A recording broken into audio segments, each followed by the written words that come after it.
We know that virtual coaching has become more competitive than ever. NASM's got you covered with our virtual coaching course.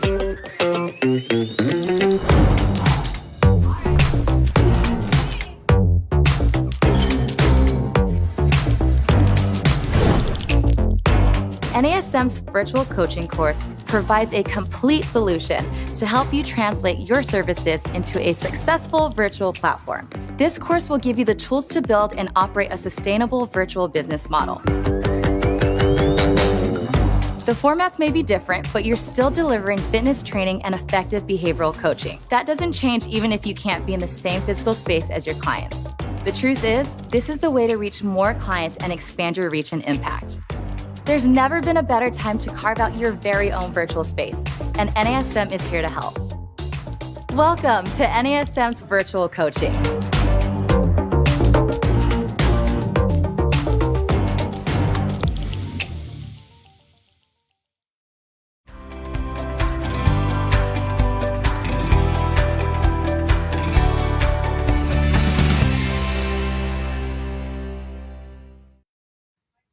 Hello, everybody, and welcome to this edition of the Master Instructor Roundtable.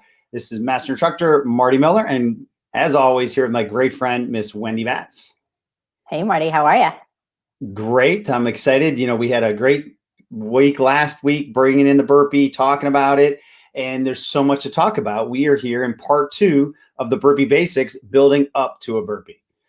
Yes, I'm excited because I think once we go through all the different assessments and compensations and things to think about, I think one thing that's important is that you really want to know how to cue a client out of certain compensations that you may see as well, and trying to help them maximize their output, whether it's doing a burpee or doing any of the exercise that we're suggesting that's going to help them get to to maximize and get to an ideal burpee overall. Yeah, and it was interesting. I got some feedback, via email, and then even on my coffee talk, following that. And I think people were like, you know what?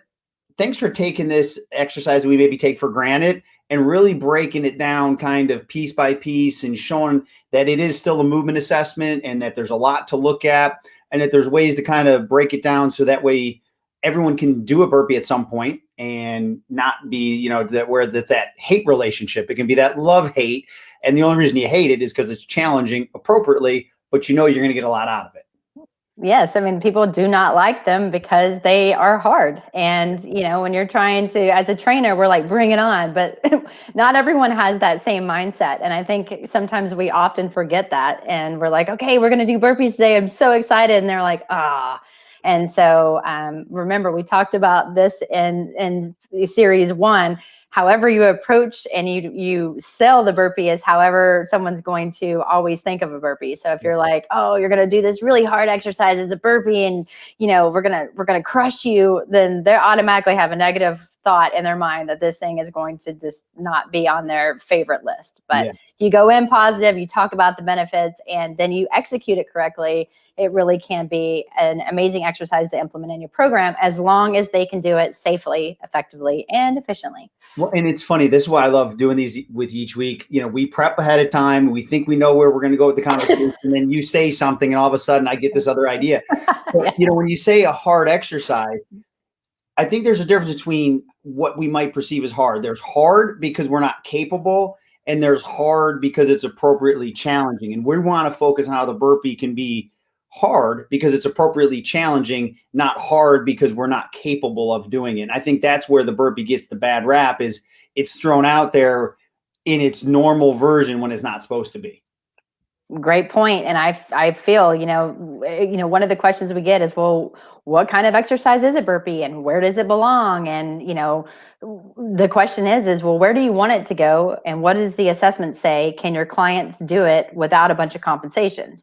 Because just like any exercise and anything that you do with a client, if a client has a bunch of compensations and there's any chance of harm, then it's obviously not appropriate at that time. However, if they are moving efficiently, they can do different movements that are all incorporated within a burpee, and then you increase the speed. It can be an amazing conditioning exercise, but it's also a really good strength exercise as well. Yep.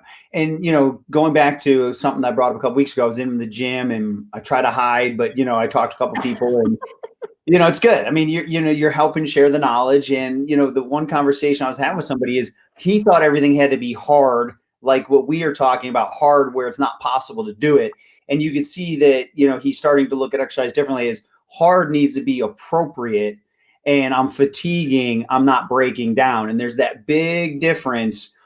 It's not just the burpees, every exercise you and I would give out, but this was a great example of a multi-joint power, generally considered a power type exercise that you can work towards it. And by the time you really earn the right to try it in its entirety, it's not as bad as you think it is.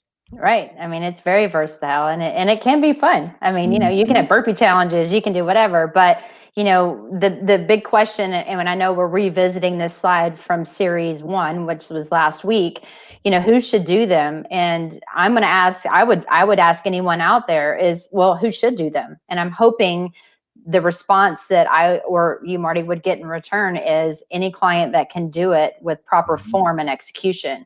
Yep. And I think that's one of the reasons why this particular webinar is so important, because we are going to talk about, if you see this in an assessment, these are things to think about before you have a client do a burpee. And, just because they're late and you're using it as a punishment, this shouldn't be used as a punishment, because a lot of things could go wrong to where it could really lead to something in a very bad way.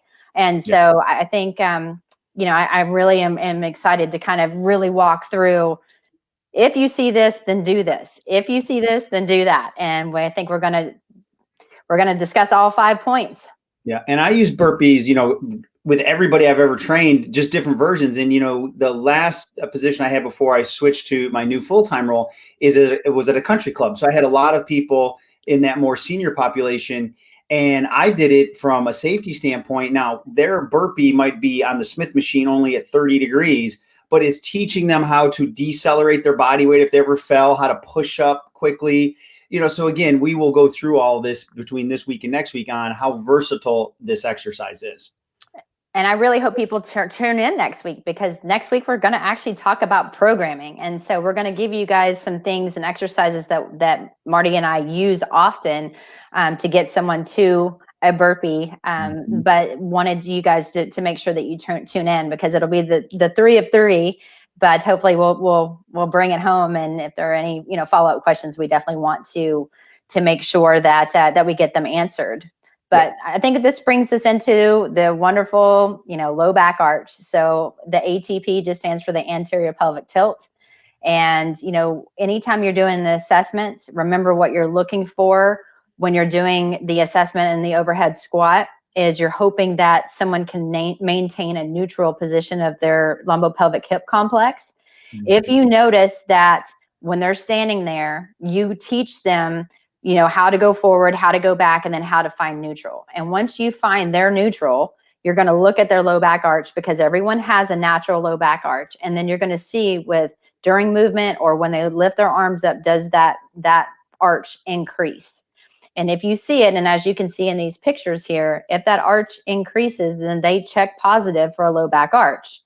Mm-hmm. And you want to think, okay, well, why do they have that? Well, okay, the muscles that are overactive, which are causing that compensation, would be the hip flexor complex, the erector spinae, and the lats. And then the muscles that are allowing that compensation, which is what we would term as underactive muscles, would be basically the deep core stabilizers. So the muscles that you really can't see.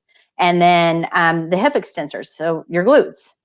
And so I think, Marty, before we even move on, I mean, I know that the coaching cues are coming next, but this is such a common compensation. And you got to think, in a burpee, if you can't squat without a compensation, which is compressing the vertebrae in the lower back, and then you throw your arms overhead and your lats are overactive, it's going to increase it. There's a lot of things that could go wrong. Yeah. And, we'll get to the questions that are coming in. So if we're not getting to them yet, we're going to save some time at the end, because, I'm seeing some of the questions and we are definitely going to answer some of those. So remember, the burpee, as you view it in its normal way, is really a high level progression. So we're going to talk about what you need to do to earn that right. But then next week, we'll really give some ways that you can modify where people don't even realize that they're doing some type of burpee. But when you look at the anterior tilt, imagine if someone can control it standing and maybe in a plank, But if all of a sudden in a plank, they're starting to lose it, what would happen dynamically when they go to the ground? It would only get worse, right? So this is where we have to build up to these type of exercises. And again, not everyone's going to build to the same level, but if someone can barely do a plank and maintain neutral, then we know dynamically going towards the ground or a box or a modified version, then they're going to have even more trouble stabilizing their core. So again, this is why we're building up to a burpee, because you have to be able to stabilize that core, because under fatigue, more of those compensations are going to come out. And during fatigue, it's harder to try to focus on maintaining your posture. That's why it has to become just your natural positioning. So this is why I said we're going to layer it in there, how you earn the right to do a full burpee or whatever the closest version is for you. Great point, Marty, as always. But that brings us really then to the next slide, because I think it's very, very important to talk about, well, all right, you can tell someone, well, okay, you have an arch in your lower back. I want you to tuck your tail under. Like I always use the happy cat, scared dog, and then you're trying to find neutral. Some people use, I think, Marty, you do the pail of water out the front, pail of water out the back, and then try to find level. Again, however you feel comfortable teaching your client what neutral is. Mm-hmm. Even though you may tell someone, this is what you're doing, I want you to do that. If they have their muscles that are super overactive and really weak, they may not be able to cue out of that. And so you're going to work towards that. And that's when Marty keeps saying, earn the right. And so that's why it's important when we say, look at the 5 kinetic chain checkpoints and really make sure that when you're cueing them, that they understand, okay, you're moving up into that low back arch. I want you to tuck your tail underneath you a little bit, which just means posterior tilt. You're not going to say posteriorly tilt probably to your client. However, that's what you're hoping that you can get them to do. And then the neutral spine drills are teaching them how to go into an anterior, how to go into posterior, find neutral, go into anterior, posterior and neutral. Because that way, however you're cueing that, whether it's the water or whatever, it makes it easier as you continue on training your clients, because you can say, hey, the water's coming out the front. I want you to bring your hips back. Or, hey, you've got too much water coming out the back, which isn't often, but you could say that, try to find that neutral position. And then they automatically, neurologically start associating what they're doing in movement with what your expectations are. So therefore you can maintain the 5 kinetic chain checkpoints. Yep. And, be consistent with your cueing. What I always do with my clients is I would teach it to them. And I would say, if I'm walking around talking to and I snap my fingers, I would associate that to their major compensation I was working on. So all I'd have to be like, Wendy, and she would, if that was the thing we were working on, anterior, posterior, she would know exactly what it is. So you'll find your way to communicate it, but keep it as simple as possible. Don't over communicate it, but make sure that it's very easy for you to cue them. Because I've had people get the first 2 reps and then they fail on the 3rd, 4th rep. I fix them. 8th rep, they forgot again because they're just so not used to these positions. But if we want to earn the right to more advanced exercises, whatever the exercise are, we've got to get those fundamentals down where they can maintain those 5 kinetic chain checkpoints before we let them move explosively. And to no surprise, when we talk about the supplementary exercises that you're going to see on the screen, you're going to say, okay, these are typical phase 1 exercises. We're really working on little to no joint motion of the spine. And the reason we're doing that is because we're trying to get those little muscles that when we talk about intervertebral stability, we're trying to get the little muscles that protect the spine nice and strong before we start adding movement. And you have to think in a burpee, if you don't have your deep muscles that protect the spine really activated and strong, whenever you start tucking your knees in and getting ready to jump up, you're actually going to be causing a lot of compression on your joints that is not necessary and is not safe. And so that's why it's important to really look at the assessment. And if you see this, these are some of the exercises that Marty and I both do in order to try to just at that point work solely on the anterior pelvic tilt. To no surprise, number 1, bridge variations. Work those glutes, open up those hips. And I don't know that many people that have such overactive glutes that a bridge is going to be unnecessary. I find it to be completely the opposite, but definitely with an anterior pelvic tilt, we know that the glutes are weak. Plank variations, again, trying to work the deep muscles that do not involve flexion and extension, opposite arm, opposite leg, and then the anti-rotation presses, which oftentimes we call the Palloff press. You could do it where they hold it out, come in. They could add different, slight rotations and slight movement if you want, once you want to progress them. But to start, really focus on teaching the draw-in maneuver, really teach them neutral position of the spine, get the glutes to work, and you're really going to set yourself up or your clients up for success when they at least get into the plank position of the burpee in order to execute it as they come up. Yep.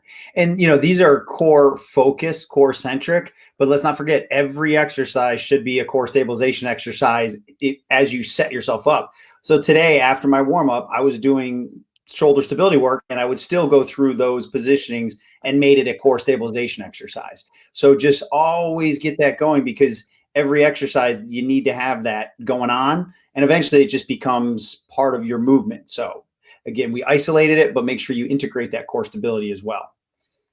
Yes. So if we move on now to another compensation that is commonly seen in an assessment, and this should be to no surprise. So if we go to the next slide, we're going to think about, scapular tipping or elevation. So shoulders are lifting, or a forward head. And unfortunately, we talked about this. Marty and I had a webinar on tech neck. These are super, super common compensations, especially now when we have been in front of a computer doing more Zoom meetings and not really getting out as much. But when you see these, this is not an extensive list because we didn't want this to be an anatomy webinar, but the commonly overactive muscles are going to be your pecs, of course, your posterior shoulder. Think about what's happening at the winging, the levator scapula, and then the SCM, which is your sternocleidomastoid, which is this big hunker muscle that's in front of your neck that literally pulls your head forward. Like the ET muscle. Do what? ET muscle. Oh, I like it. There you go. So, I don't think that is going to, be a surprise to anyone. But if you have taken our new corrective exercise specialization, you're going to see now that in some of the assessments, rather than using a goniometer where we used to measure different joints, we're actually doing more mobility assessments. And so if you look at the thoracic spine and those specific mobility assessments, they would be restricted when they started to do that movement. And you could say whether they were a pass or fail. So you're going to notice that in that particular assessment that they would, quote, fail. And so it would not be as safe as well. Absolutely. And, in the gym, you'll see people doing some stretching. Rarely will you see people stretching the muscles in their neck properly, especially. And, if the muscles in your neck are not working properly and they're restricted and there's some weakness, it absolutely affects the shoulder complex. So it's one that, you got to get that neck in the right position, get the right range of motion, right stabilization, so you can then effectively have, good, healthy shoulders. Yes. And when we talk about, just for clarity, when we're talking about scapular tipping, if you get yourself in a prone position, so you're going to put yourself in a push-up and you're just in the starting position. So your elbows are completely extended and you're face down. You're going to be looking to see what's happening at the, basically the shoulder blade region. So your thoracic spine. And if you notice that, so anytime you're looking at someone, you hopefully want to have them have a flat back. And what that means is that their shoulder blades are lying on their rib cage the way that they were intended to they were laying there the way that they're intended to lay. However, when people are weak in their serratus anterior, which is the little muscle that's right around here under your arms, then what happens is you're going to notice that there's this elevation or tipping that points up. And so it looks like they have angel wings. That's what I always call it. Oh, you're winging. And so when they're talking about, like if you're a winger, they're winging this way, and tipping could also be that they're shifted forward. And so like instead of lying this way, they chip this way. So just for clarity, I wanted to throw that out there. I don't know if you wanted to add anything to that, but no, I think that another way that you'll see dysfunction in the shoulder blade in that upper region is like when you see somebody rowing. When you row, if you're watching someone from the side, you should see their shoulder blade truly retract and depress, and the humerus goes with it. A lot of times you'll see the shoulder blade stuck, and you'll see someone just rowing, and the only thing that they're doing is they're pivoting at the shoulder, and the elbow is getting further back, but the shoulder blade's not retracting. So people are doing rows to work on their posture, but they're not getting that firing pattern that they need between their rhomboids, their mid trap, their low trap. And that just shows you, again, their pec is so overactive and, you know, other muscles that they can't get those shoulder blades into the right position. So that's why, again, it's so important to follow our process of make sure you go through inhibiting and lengthening and, you know, all the things that you guys went through the exams and understood the scientific concepts, but that's why it's so important, because we have to get those shoulder blades moving properly if we want to do some of, again, these other future exercises that people aspire to. And I think you bring up a good point, Marty, because as Marty was saying, when you don't get the shoulders or shoulder blades retracting, and you'll see someone, if you notice somebody's elbow is coming way back, then they're not doing it correctly. Because if you sit in a chair with proper alignment, hopefully you guys are doing this with me right now, you've got proper alignment, your belly button's drawn in, you've got good shoulder position, and you really tried to bring your elbows back, you're only going to be able to go so far. Right. You know, when you're retracting. If you notice that, you know, your hands are pretty much chest level, then you're probably said, okay. What ends up happening is people are like, look how far back I can go. And then that's what we call spinning. And if you start to spin, like Marty just said, then you're putting a lot of stress on the anterior portion of your shoulder as well. So it's definitely not something that you want to do. So notice that with your clients, look at the range of motion that they have and how far back their elbow is, because if you notice it going really far back, they're doing it incorrectly. And normally what goes in with spinning is as you spin, the head comes forward. Like it drives me crazy. Like I see people rowing, doing, you know, a rower as well, but the strength training version of rowing is as they pull, their head shoots forward. I'm sorry if I just came at the camera at you. You know, it's that ET neck, as I like to call it, shows you I'm a child of the 80s. But it's like a 1-in-1. Like they want to get more range of motion, so they can't get here, so they shoot their head forward. And biomechanically, you're putting even more stress throughout that upper region. So again, that chin needs to be stable, and we're looking just for that motion from the shoulder blades as you bring your elbow back. Yes, and if your heads go forward, you're feeding into that compensation of a forward head, because your your sternocleidomastoid or SCM is having to bring your head even more forward. And now you're adding, if you're on a rower, you may be adding more speed to that, or if you're doing your weights, obviously you just want to teach them how to retract and look at them from the side to make sure everything is lined up in the 5 kinetic chain checkpoints, which we state over and over. Just a few. But if you look at the underactive muscles, that's going to really bring us into the next slide of what are some different, you know, what are some cueing or coaching cues that you can give someone if you notice that they are feeding into the compensations we just talked about. And then what are the exercises that we can do to correct that? And so I know myself as a trainer, it was interesting because I didn't really learn this until I actually went to an NASM workshop myself before I started teaching. Was oftentimes if I had a client, like let's say they were rowing, I would always say, I want you to bring your shoulder blades back and down. That's easy to teach. But then if they were elevating, meaning that they would kind of shrug up, then I would put my hand on their shoulder and just kind of tap it and say, I want you to relax, drop your shoulder, drop your shoulder. And when you do that, you're actually, when you touch it, you're activating a muscle because you just palpated it. So what's going to happen is it's automatically going to activate. So I'm telling it to do one thing, I'm hitting my shoulder. And so, you know, your body is going to react by activating it. So I'm teaching it or saying one thing, teaching it another.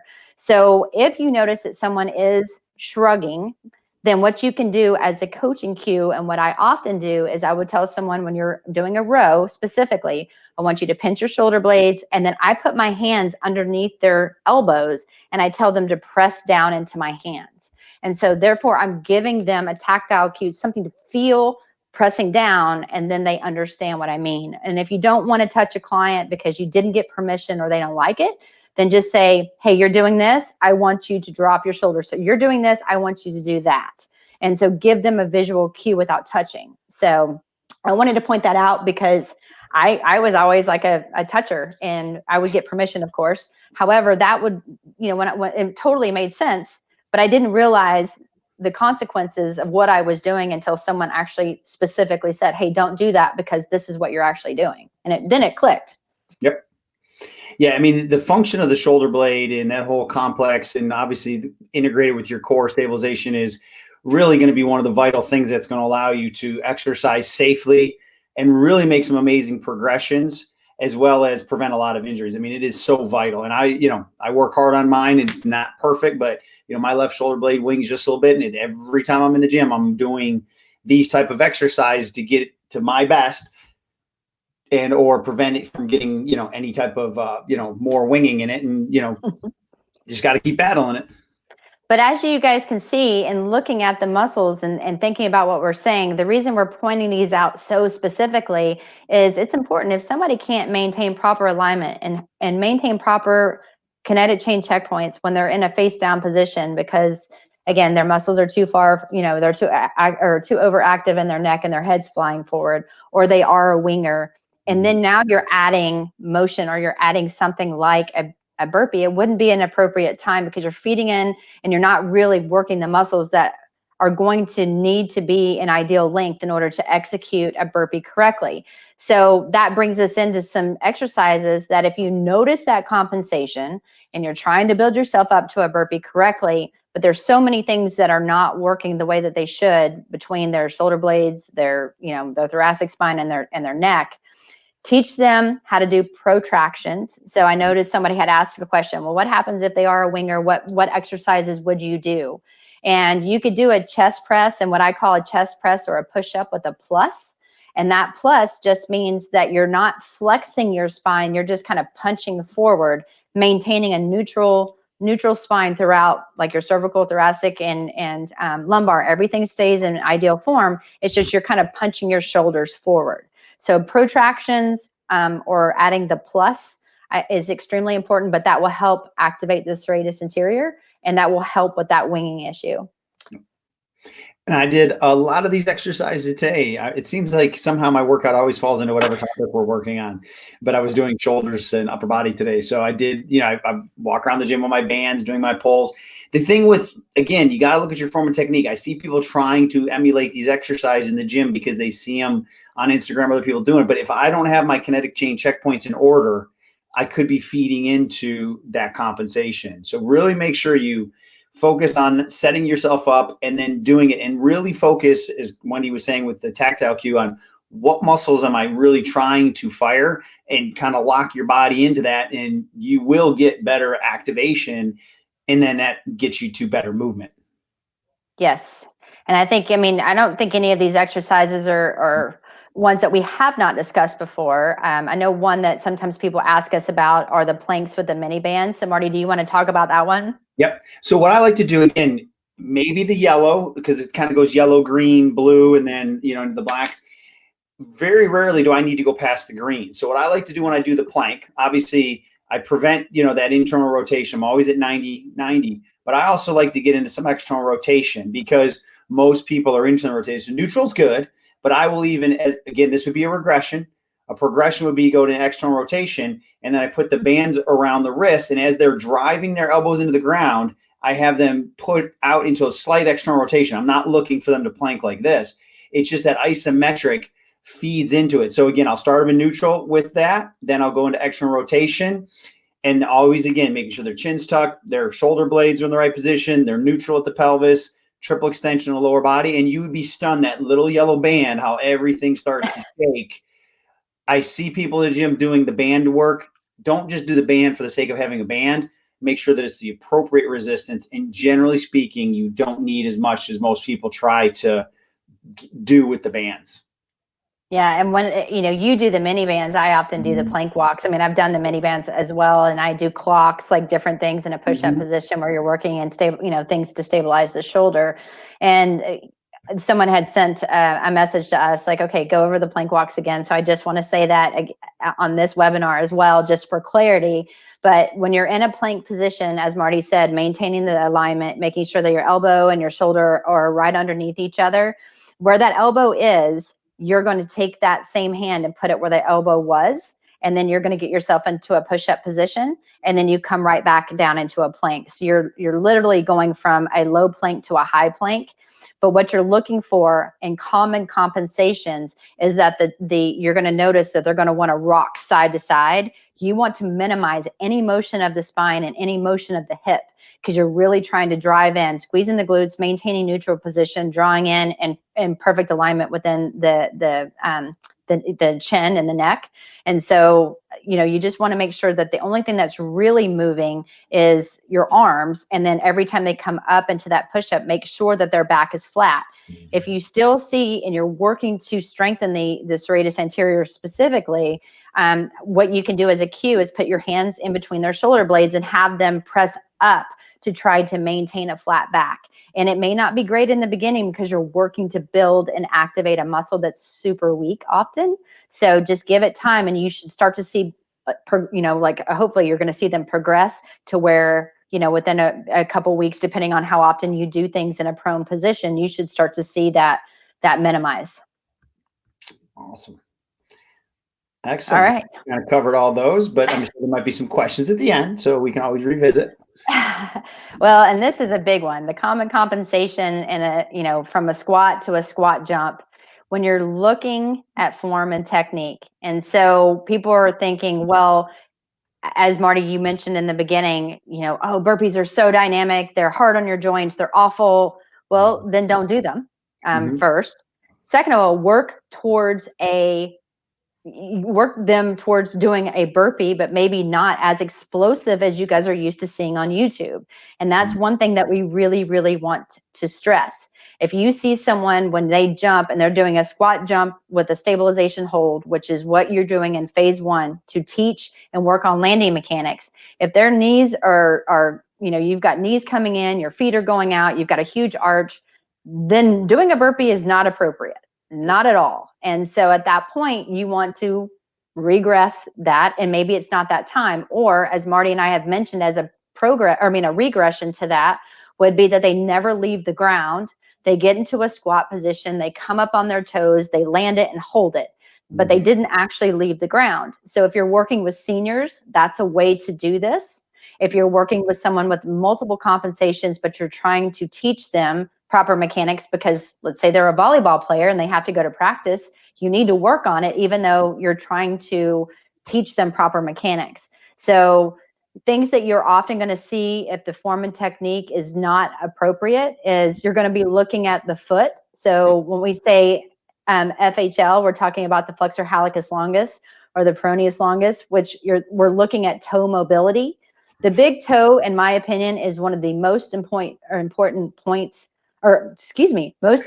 joints of your body if you are a runner, a jumper, or even as you're walking. Because if you're limited in range of motion on your big toe, then when you propel forward or you jump, then you're going to probably compensate somehow, some way.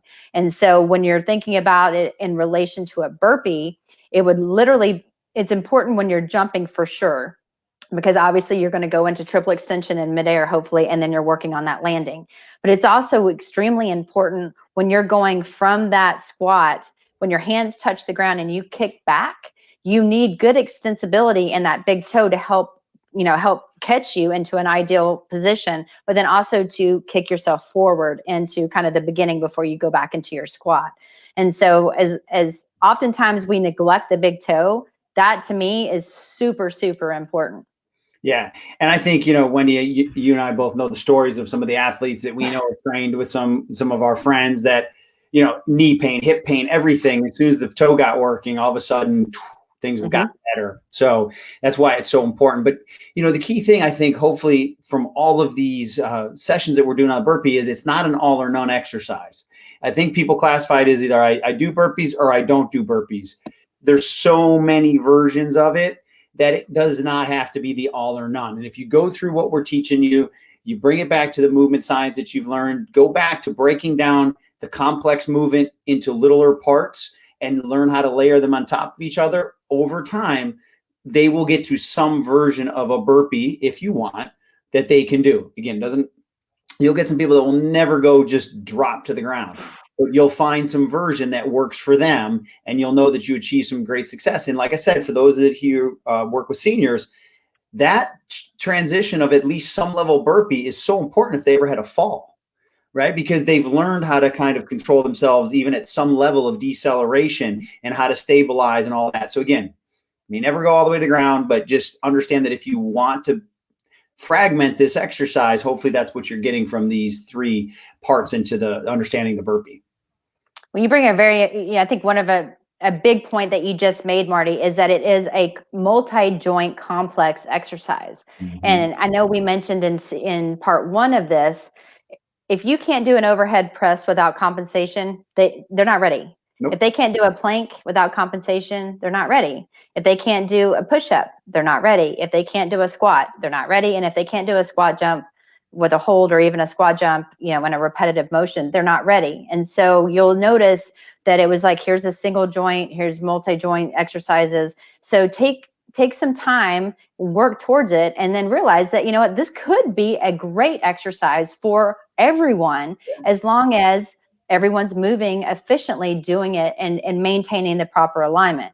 Yep. And we're talking about the orthopedic, kinetic chain checkpoints, but then you also have to put in the metabolic conditioning, because again, you might get somebody that's moving well, but if they've never done plyometrics and high intensity cardio, you've got that to work with as well too. So we're focusing on the motion, but also remember that it's a metabolically demanding exercise, and form and technique is only going to get worse when fatigue sets in. So you're going to build up their cardiovascular conditioning right away.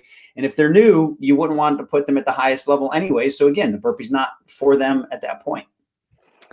And we've talked about the peripheral heart action exercises. I mean, think about, the challenge that, as you said, Marty, on your heart. But if you also go from a prone position to a standing position to a prone position to a standing position, and they're on some kind of, blood pressure medicine, that's also a huge consideration, because it is very demanding of the heart to go into these different positions. And so on a cardio standpoint, think of it too. What are some progressions that way when you're working towards, on a cardio standpoint? You could think, okay, just doing standing squats and doing multiple squats. Or at that point, you could think about then doing some mountain climbers, and then start adding the different level changes, because it is extremely difficult to just say, okay, now we're going to start to speed it up, and this is the first metabolic exercise I'm going to have you do ever, and see how you do. That is very unsafe. So I just wanted to throw that out there too, that you want to build up to that one as well. Yep. Awesome. And of course, we're going to be moving on to how do you correct these? And there's a lot here, guys, because we just talked about a squat, and you've got to think of all of the muscles and joints that are involved when you're doing a squat or doing a squat to jump type exercise. So coaching cues, as always, hey, look at your feet, let them see it and correct it. Or, hey, your feet are like this, I want you to bring them forward. Hey, just bring your left toe in a little bit. However it is that you can teach them, which hopefully they're starting to understand your cueing, because as Marty said, you're saying it over and over. So when you say, hey, your foot's going out, they know exactly what you mean by that. Yeah. But show, tell, do, always make sure that you're very clear in when you're saying this. Or, hey, your feet are hip to shoulder width apart. I always say, you know what, I want your knees and your second and third toe in line with each other. And if you kind of look up, and your feet are past the hips, then you want to make sure that they bring their feet in. Females often think they have way bigger hips than they do, because they may have a complex about their hips. So it's super important for a female to realize, kind of teach them where the ASIS is without saying this is what the ASIS is, which are those bony processes on the front of the hip, and just want those kind of in line with the knee and your toe. So that's another just cue, like, hey, bring your feet in a little bit, but make sure that you're talking about the distance, because if you say bring your feet in, sometimes they'll go into internal rotation of their feet versus like bring your feet closer together, or so just make sure when you're talking about feet or toes that they understand what you're saying, so you're limiting confusion. And what the amazing thing about this list is, whether you ever intend to teach someone a burpee, you're working on this anyways. So this is where we always say that, when you look at some of the more complex exercises, it goes back to the fundamentals that you do from day one anyways. Because I have a feeling every single one of your clients, you're going to teach them to do a squat, not loaded, not at speed yet. So all of these things that you're working on, you don't have to worry about the burpee yet. You're already, when you're following the model, starting to clean somebody up, starting to get them ready for those if it's appropriate. And then at the highest level, how do you bring that exercise back down to the level they're at? So this is why Wendy and I love the model, because all of the answers are kind of layered out right there for you, just understanding human movement, how to progress people through. And sometimes I like to say you kind of stumble into the solution because it's always been there. Yes, and you got to think too, and we're teaching you guys a lot of these coaching cues. I know you already know them, but we often get asked, well, this is the one that I get asked with a lot. That's why it's thrown in here. But why do we have these parallel lines? Like, what do you mean by that? And so just to reiterate, even when you're doing your overhead squat assessment, or you're doing any of the assessments looking on a lateral view, if you see that they don't have parallel lines and they're falling forward, so they have what we've termed as an excessive forward lean, then what happens? That's a compensation, of course. The reason we want parallel lines is because if you do that, there's equal weight distribution between the ankles, the knees, and the hips. And so therefore, you're sharing the weight and sharing the load. And so it's not so drastic, or you're not putting a ton of pressure on a certain joint when it should be distributed between three. And so if they can execute a really good squat, they have ideal parallel lines on the lateral view, and you notice that they don't, their feet are good, their knees are good, then they can progress up to the next step, which would be to speed it up and then add actual movement to it. Mm-hmm. Absolutely. So, and then, some of the exercises that you see here, I mean, obviously, let's not forget neutral spine, of course, that's on everything. And when we look at landing, it's always just behind the ball of foot. We want, to make sure we load the foot properly. But when we look at the supplementary exercises, these are things that you're going to be doing all the time. And again, they correlate well to the burpee. So ball squats, or any type of, you could also use suspension training, anything to kind of unload somebody so they can learn how to squat properly. Your multiplanar step ups to balance, jump squat variation with the hold. So all the exercises that you guys are familiar with are parts of that burpee progression. Yes. Well said, Marty. Keep it simple, right? Keep it simple. Always the kiss. And then this actually is what we just kind of discussed when we're talking about the arms forward or the elbows bent. But you're going to see too, if they don't make parallel lines, that's going to be, an excessive forward lean. And this is excessive. And I want to reiterate, if you're looking at someone doing an overhead squat, and you have them raise their arms, by their ears. And that's kind of what you want to say. When I say by your ears, if they have a forward head and they're by their ears, their arms are falling forward. But if they have a, good neutral spine, you're going to make sure the arms are basically in line with their torso. That's probably a safer way of explaining it to a trainer. You're not going to say that to the client. If the elbows are bent, if the arms are forward, then obviously there's compensations that are going to be important in the jump and in the landing. And so why you may want to wait, and why you really want to focus on lengthening the muscles that are overactive, and obviously strengthening the muscles that are listed for the underactive. Yep. And again, no surprise when you look at the overactive and the underactive.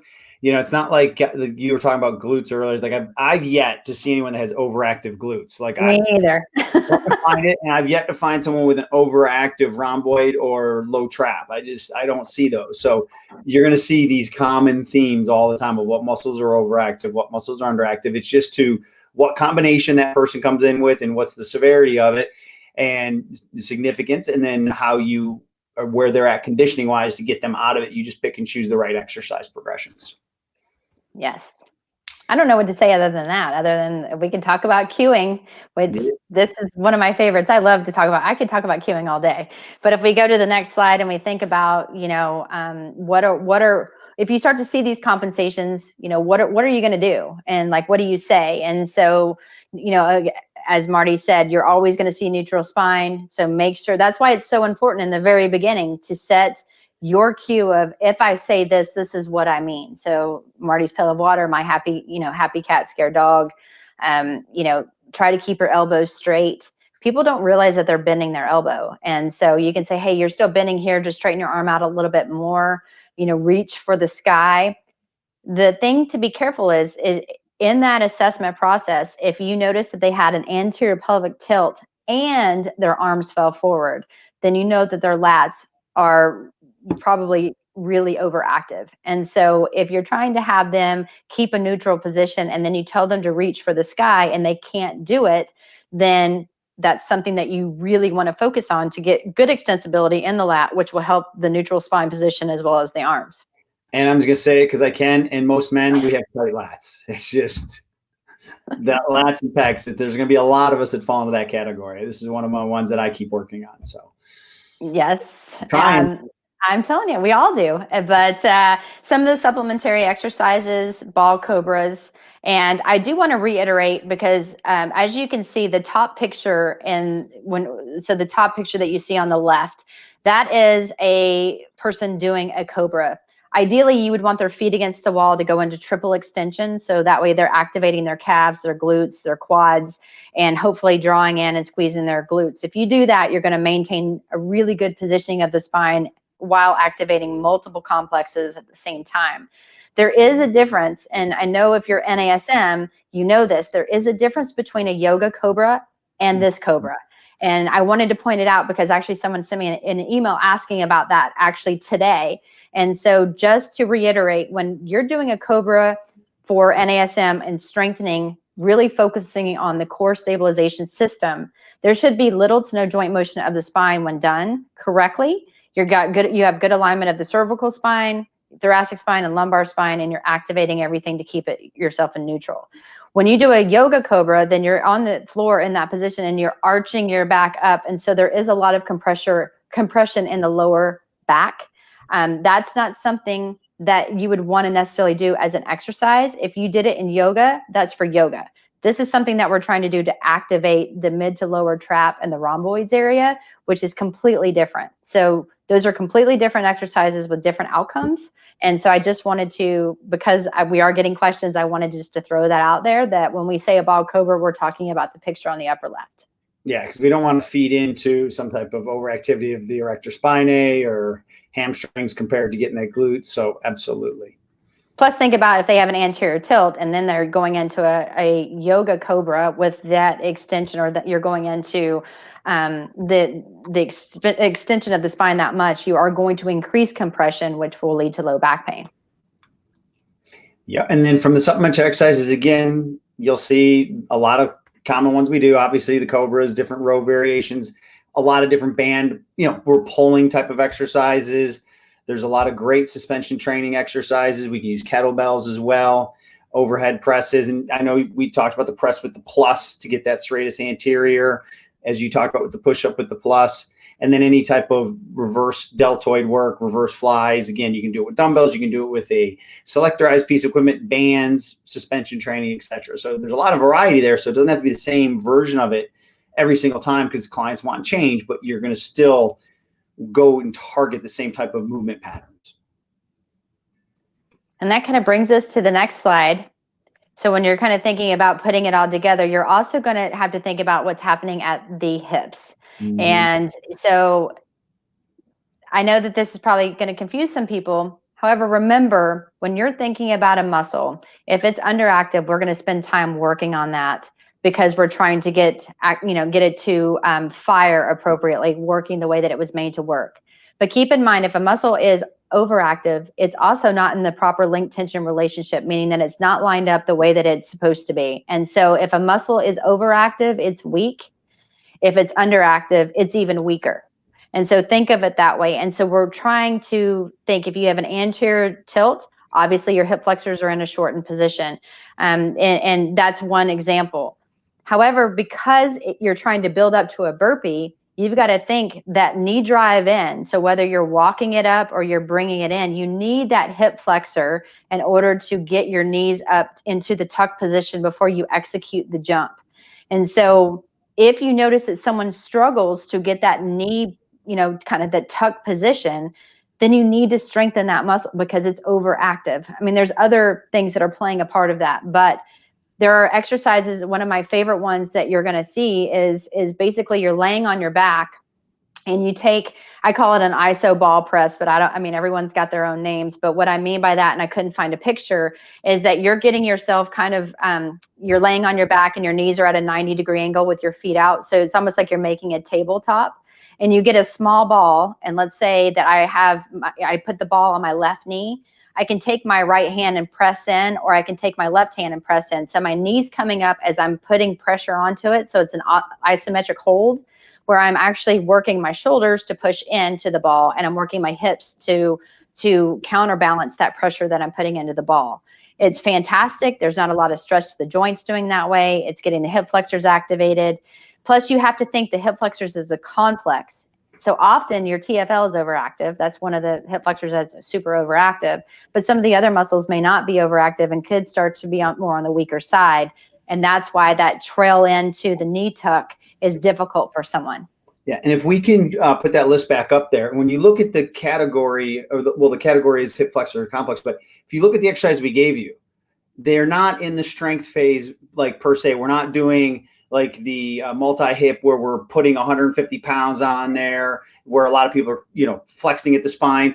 These are activation techniques. And remember, it's a part of a sequence where you might have statically stretched everything first. You would have gone through and activated your glutes, activated your core. And it's not to where, you know, you're over activating your hip flexors. You're getting them to fire while you can now maintain neutral. So now you're teaching them to do their job in the sequencing and at the rate they should, not to be the most dominant muscle in there. So again, if you look at the exercise we gave you, they're not that targeted real hypertrophy or strengthening type of exercise. Doesn't mean that someone can't progress to those higher levels, but also if you notice, the core would be very stable in all these. A harder version would be like the hanging leg raises and all those things. So these are, when I say simpler, they're a little like more very focused and getting that firing pattern right. So that way everything learns how to play nice in the right proportion. Hopefully I explained that well. Plus, I mean, to your point, Marty, we said this earlier. You can take any of these exercises if you see these compensations, and you don't have to do it to a burpee. We've just given you like, you know, a week's worth of exercises that you can program for your clients in order to help them with, you know, get them out of some of the compensations that you may be seeing with them. If it's things that you haven't thought about, because I always had my go-to, and I would watch something like that. I'm like, I forgot about that exercise. That's fantastic. I'm going to add that in there because it made sense, obviously, based on the assessment. Yep. But, you know, I'm hoping that all of this combined is really going to help you guys, not just building up to a burpee, but in other ways as well. Absolutely. Awesome. So if we can move forward to the next slide, we'll continue on. And then the key thing, we've talked about this countless times, Wendy, is for every exercise, you need multiple progressions and multiple regressions. Sometimes there's just one or the other one, but if you really start to dissect it, you can come up with 3, 4, 5 progressions, 3, 4, 5 regressions, because you just never know who that client's going to be or where they're at that day on where in that scope of 8, 9, 10 versions of that exercise you may need. So clearly some of the bullet points is how much you're fighting of gravity, your body positioning in relationship to gravity. Obviously, when you look at the model, there's the speed of the movement. Is it stability? Is it strength? Is it power? Lever lengths, obviously, depending on the exercises. The assisted props tools, whether you're using a stability ball, whether you're using suspension training. Again, you can combine those sometimes even with body position relative to gravity. And then obviously, you know, we want to look at that improved competent pattern. So many different things and so many different variables that you can look at when you look at your regression. So have that, know where you want to start and how to break that exercise back down to some very basics, and then know how to move that back towards the end goal. And then that's going to actually bring us mainly to our key takeaways. So if we want to really think about everything that we've talked about last week as well as this week, with anything, it's so important to stress, what is the purpose of the exercise? What are you trying to achieve? Mm-hmm. And you may never do a burpee in your life. You may say, I never want my clients to do it. And that's your right. You know, that's definitely your right. But my question to you then would be, well, why? Because if they could execute it, why not include it? And if they don't like it, well, they don't like it because it's hard to do. And so maybe it's something that they should, especially if they're, you know, you are using it for conditioning instead of strength. And so I know we talked last week a lot on, knowing the muscles that you're targeting. And I'm hoping that after today, really kind of breaking up the anatomy of compensations and movement patterns, you guys feel a little more comfortable with why we target certain muscles to prepare them for, obviously, the burpee. And then, you know, the setup and movement, 5 kinetic chain checkpoints forever. If you do that and you can maintain proper movement and alignment and patterns, no matter what exercise you're executing, you're going to help your client achieve success. You're going to minimize injury, which is the most important thing, but then you're going to also help get them to their goal faster because they're moving the way that they were intended to move. As we said on the last slide, regress is needed and safety first. So important that if you saw any of those compensations that you wait, build themselves up to a burpee. And if they want to do it from day one, because we've said, do a client's choice. And they're like, my client's choice is a burpee. Don't say, sorry, we can't do that because you can't move right. You're going to have to be creative. Okay, you know what? You want to do a burpee? Well, until we get those feet straight, we're going to do it my way. And maybe it's you're going to push up off of a bar and then add a little bit of a, instead of the jump off of the ground, they're going to do they're coming up on their toes and holding it. And that's their burpee, and say, until we start working on some of these other things, that's what we're going to do. So don't say that it can't be, they can't do it from day one. Just have to be creative in the ways that you do it. But safety, safety, safety. Yeah. So, and one of the fun things that I've done before is I've worked someone towards, pick this exercise, pick another exercise. And all of a sudden I'm like, all right, we're going to do a burpee. And they're like, I can't do burpees. I'm like, you've been doing them all along. They're like, no, I haven't. And then all of a sudden, like, okay, give me this exercise, give me that exercise, do this. Now put them together. And they're like, oh, I hate you. Because they didn't know. Karate Kid. It's Mr. Miyagi. Why am I painting the fence? Why am I waxing the car? Okay, that's maybe my martial arts background. You didn't mention it. But like, it's shocking that they're like, oh my God, like, then like they didn't realize that you had a master plan the whole time. Mm-hmm. So it's kind of fun to kind of break it out that way too, depending on, how you're teaching it, but you're progressing them towards better movement patterns, more complex movement patterns at maybe higher speeds. And that's what the burpee is. It's crazy, but you're exactly right. It is a compound movement. So break it up and then put it all together, and they're going to be like, look, you just did a burpee. And they're going to be like, what? So, yeah, but this is fun. I mean, as you guys saw, we do have another webinar on burpees next week. We hope you join it because it really is talking a lot about program design. So we're taking all of these components, we're going to break it up on how you can utilize these movements to execute different types of burpees and ways that you can progress and regress some of the stuff actually in I don't want to say in a template, because we're not going to fill out the template for you. However, we are going to put exercises in different phases so you guys can see like a proper progression as well, to get them to that explosive exercise that you normally see from day one with some other people that maybe shouldn't be doing it from day one. Cool. Oh, yes. So if you guys want to reach out and have any specific questions on the topic we covered today or just in general, you can find me on Instagram at wendy.bats13, and you can email me at wendy.bats@nasm.org. Excellent. And then for me, you've got my Instagram there, dr.martymiller72, and then emails marty.miller@nasm.org. All right. So Greg, I don't know if you have any questions for us.